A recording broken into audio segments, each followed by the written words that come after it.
Hello friends, मजाમાં ને? આજે આપણે ભણીશું ધોરણ 7 વિષય હિન્દીમાં પાઠ 3 કુત્તે કી વફાદારી એટલે કે કૂતરાની વફાદારી, જેના લેખક છે लल्लूभाई रबारी। प्रस्तुत कहानी में लेखक ने अपने स्वामी के प्रति जानवर की वफादारी को उजागर किया है। कभी कभी जल्दबाजी में काम करने से पछताने की नौबत आती है। लेखक ने यह बात कुत्ते और बंजारे की इस कहानी के माध्यम से बताया गया है। उत्तर गुजरात के पाटन जिले में रांधनपुर नाम का एक छोटा सा नगर है। वहाँ एक तालाब है जिसके तट पर एक कुत्ते की समाधि है। समाधि और वह भी कुत्ते की। यह जानकर आश्चर्य होगा। उसके पीछे एक सुंदर और हृदय को हिला देने वाली कथा है। विद्यार्थी मित्रों, यह कहानी आपने सुनी है जब आप चौथी कक्षा में थे, तभी गुजराती में यह पाठ आता था। ऐसी ही कथा है कुत्ते की वफादारी की। दोनों सेम कथा है, वह गुजराती में थी और यह है हिंदी में।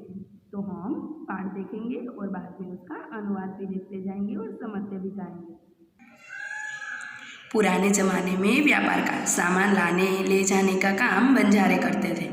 एक बंजारा था, वह अपने ऊँटों पर गाँवों का माल सामान लाद कर शहरों में ले जाता था और वहाँ से मिश्री, गुड़, मसाले आदि पर कर गाँवों तक ले आता था। लाखों का व्यापार था उसका, इसलिए लोग उसे लाखा बंजारा कहते थे। लाखा के पास एक सुंदर कुत्ता था। कुत्ता बड़ा वफादार था। रात को वह बंजारे के पड़ाव की रखवाली करता था। अगर चोर लुटेरे पड़ाव की तरफ आते दिखाई देते थे तो कुत्ता भौंक भौंक कर उन्हें दूर भगा देता था। बंजारा अपने कुत्ते की वफादारी से बहुत खुश था। एक बार बंजारा व्यापार में मार खा गया और रुपयों की ज़रूरत आ पड़ी। वह रांधनपुर के एक सेठ के पास पहुंचा। उसने अपनी बात बताई। सेठ ने कहा, रुपया तो मैं दे दूं, मगर उसके बदले में तुम क्या गिरवी रखोगे? लाखा बोला, सेठ जी, मेरे पास फूटी कोड़ी भी नहीं है।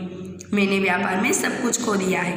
मेरी जबान पर विश्वास रखें और मुझे रुपये दे दीजिए। मैं आपकी पूरी रकम सूद समेत 1 साल में ही चुका दूंगा। अब हम उसका गुजराती में अनुवाद देखेंगे। तो विद्यार्थी मित्रों, आप उसका अनुवाद ध्यान से देखेंगे। जूना जमानानी अंदर वेपारनो सामान लाववा अने ले जवा माटे वणजारो हतो। ए वणजारा लाखोनो वेपार करतो हतो, एटला माटे तेने लाखो वणजारो कहेवामां आवतो हतो।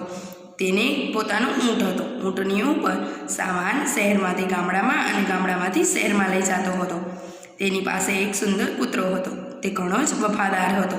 रात्रे वणजाराना पड़ावनी रखवाड़ी करतो हतो अने पड़ावनी बाजू कोई चोर लूटारा आवे तो तेने फसी फसीने दूर भगाड़ी देतो हतो। कूतरानी वफादारी जोईने लाखो वणजारो खूब ज खुश थयो हतो। एक बार वणजाराने वेपारमां खूब ज मोटी खोट आवी गई। तेने रूपियानी जरूर पड़ी हती। रांधणपुर नामनुं एक गाम हतुं। त्यां एक सेठ रहेता हता। सेठने त्यां गयो अने पोतानी सारी बात सेठने कही संभळावी। सेठे कह्युं, हूँ तने रुपया तो आपूं, पण रुपयाना बदलामां तारे मने कंईक आपवुं जोईए, एटले के गिरवी राखवुं पड़े। लाखो बोल्यो, सेठजी, मारी पासे तो एक पण फूटी कोड़ी पण नथी, तो हूँ शुं आपूं? वेपारमां मैं मारी बधी ज मूड़ी खोई दीधी छे। तमे एम करो, मारा वचन पर विश्वास राखो अने मने रुपया आपो। हूँ 1 वर्षनी अंदर तमारी पूरेपूरी रकम चूकवी दईश। तो विद्यार्थी मित्रों, आपणे आगळनो पाठ जोईए। सेठ बोले, कोई बात नहीं, तुम्हारे पास यह कुत्ता है तो तुम्हें इसे ही जमानत के रूप में दे दूँ। जब तुम सारे रुपये लौटा देंगे तब मैं भी कुत्ता तुम्हें वापस दे दूंगा। बंजारे को दुख तो बहुत हुआ अपने कुत्ते को देने में, मगर कोई चारा नहीं था। रुपये लेकर वह चला गया। कुछ दिन बीते। एक बार सेठ के यहाँ चोरी हुई। कुत्ते ने चोरों का पीछा किया। दूर जंगल में जाकर चोरों ने सारा माल सामान गाड़ दिया जमीन में और वह 9-2-11 हो गया। वहाँ कुत्ता भौंक भौंक कर सेठ को बताने लगा। अब हम गुजराती में अनुवाद देखेंगे। सेठ बोल्या, कई वांधो नहीं, तारी पासे कई न होय तो तू मने आ तारो कूतरो आपी दे। ज्यारे तू मने मूड़ी पाછી આપીશ, पैसा पाछा આપીશ, त्यारे हूँ पण तने आ कूतरो ઝડપથી પાછો આપી દઈશ। वणजाराने पोतानो कूतरो आपता खूब ज दुख थतुं हतुं, परंतु तेनी पासे बीजो कोई उपाय पण न हतो। એટલા માટે કૂતરો શેઠને આપી દીધો અને પોતે ત્યાંથી ચાલતો થઈ ગયો। આવી રીતે થોડા દિવસો પસાર થઈ ગયા. એકવાર શેઠને ત્યાં ચોરી થઈ. કૂતરાએ ચોરોનો પીછો કર્યો એટલે પાછળ પાછળ ગયો. ચોરો તો દૂર દૂર જંગલમાં જવા લાગ્યા. કૂતરો પણ તેની પાછળ પાછળ જવા લાગ્યો. ચોરોએ જમીનમાં ખાડો કાઢીને બધો જ માલ સામાન ત્યાં દાટી દીધો. સામાન દાટી દીધા પછી ચોર ત્યાંથી તો રફુ ચક્કર થઈ ગયા. विद्यार्थी मित्रों, आगे पाठ चाहिए. लुटेरे आपकी दुकान को तोड़कर माल उठा ले गए हैं. सेठ तो हक्का बक्का ही रह गए. कुत्ता सेठ की धोती पकड़कर आगे खींचने लगा. सेठ कुत्ते के पीछे पीछे चलने लगे. वहाँ चोरों ने माल छिपाया था, वहाँ तक जाकर कुत्ता अपने पैरों से मिट्टी खोदने लगा. थोड़ा ही खोदने पर सब सामान निकल आए. सेठ की खुशी का कोई पार न रहा था. वह कुत्ते को प्रेम से थपथपाने लगे. कुत्ते की वफादारी पर वह मुग्ध हो गया. घर जाकर उसने एक चिट्ठी लिखकर कुत्ते के गले के पट्टे में बांधकर कहा, कुत्ते भाई, चाहो तुम अपने मालिक लाखा बंजारे के पास तुम मुक्त हो. कुत्ता खुश हो गया और अपने मालिक से मिलने के लिए जल्दी जल्दी भागने लगा. अब हम अनुवाद देखेंगे. કૂતરો તો ત્યાંથી પાછો આવ્યો. ભસી ભસીને શેઠને બતાવવા लाग्यो કે લૂંટારા આપણી દુકાન તોડીને માલસામાન લઈ ગયા છે. શેઠ તો એકદમ ચોંકી ગયા, સ્તબ્ધ થઈ ગયા. પછી કૂતરાએ શું કર્યું વિદ્યાર્થી મિત્રો કે શેઠનું ધોતિયું પકડીને આગળ આગળ ખેંચવા લાગ્યો અને ત્યાં સુધી લઈ ગયો કે જ્યાં ચોરોએ સામાન જમીનમાં ખાડો ખોદીને દાટી દીધો હતો. અને કૂતરો ત્યાં જઈને માટી પગથી ખોતરવા લાગ્યો. થોડું ખોદ્યા પછી બધો જ સામાન નીકળી આવ્યો અને શેઠની ખુશીનો પાર ન રહ્યો. કૂતરાને શેઠ તો પ્રેમથી થપથપાવા લાગ્યા અને खुश થઈ ગયા. કૂતરાની વફાદારી જોઈને શેઠ તો એકદમ આશ્ચર્યચકિત થઈ ગયા.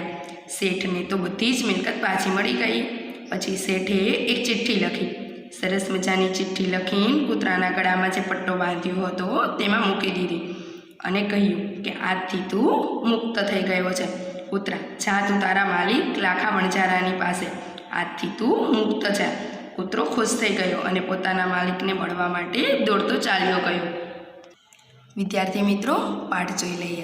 इधर लाखा ने भी व्यापार में खूब रुपया कमाया. वह सेठ को उसकी रकम वापस करने के लिए उसी रास्ते से आ रहा था. उसने दूर से अपने कुत्ते को अपनी ओर आते देखा. वह नाराज हो गया. सोचने लगा कि कुत्तों ने मेरी जबान काट ली है. उसने बेवफाई की है. अब मैं सेठ को क्या मुँह दिखाऊंगा. उसने आव न देखा न ताव, बस कुत्ते के माथे पर लाठी का प्रहार कर दिया. कुत्ता बेहोश होकर गिर पड़ा. लाखा ने देखा कि कुत्ते के गले में एक चिट्ठी बंधी हुई है. उसने इसे खोलकर पढ़ा. लाखा, तुम्हारे कुत्ते ने मुझे सूद समेत रुपये लौटा दिए हैं, अतः कुत्ते को मैं मुक्त करता हूँ. उसने मेरे घर की चोरी किए गए माल सामान को वापस दिलवा दिया है. उसे खुश होकर मैं स्वयं इसे मुक्त किया है. अब हम अनुवाद देखेंगे. आ बाजू लाखा वणजाराने पण वेपाરમાં ખૂબ જ પૈસા મળ્યા. તેને શેઠની રકમ પાછી આપવા માટે એ જ રસ્તા ઉપરથી આવતો હતો તો તેણે દૂરથી પોતાના કૂતરાને આવતો જોયો. તે તો થોડી વાર નારાજ થઈ ગયો અને વિચારવા લાગ્યો કે આ કૂતરાએ તો મારા આપેલા વચનનો ભંગ કર્યો છે. તેણે મારી સાથે બેવફાઈ કરી છે. હવે હું જઈને શેઠને શું મોઢું બતાવીશ. તેણે કંઈ પણ સમજ્યા વિચાર્યા વગર તેને કૂતરાના માથા ઉપર લાકડી વડે પ્રહાર કર્યો. કૂતરો તો બેભાન થઈને પડી ગયો. પછી લાખા વણજારાએ કૂતરાના ગળામાં જે પટ્ટો હતો તે જોયો અને તેમાંથી ચીઠ્ઠી કાઢીને ખોલી અને વાંચી તો એમાં લખ્યું હતું કે લાખા, તારા કૂતરાએ મને વ્યાજ સહિત રૂપિયા પાછા આપી દીધા છે. આથી હું કૂતરાને મુક્ત કરું છું. તેણે મારા ઘરે થયેલો ચોરીનો માલ સામાન બધો પાછો અપાવી દીધો છે.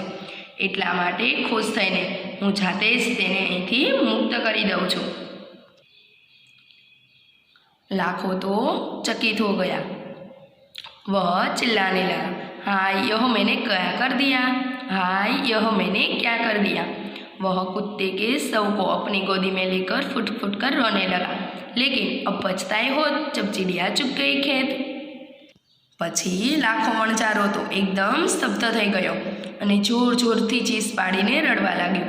હાય, આમે શું કરી નાખ્યું, આમે શું કરી નાખ્યું.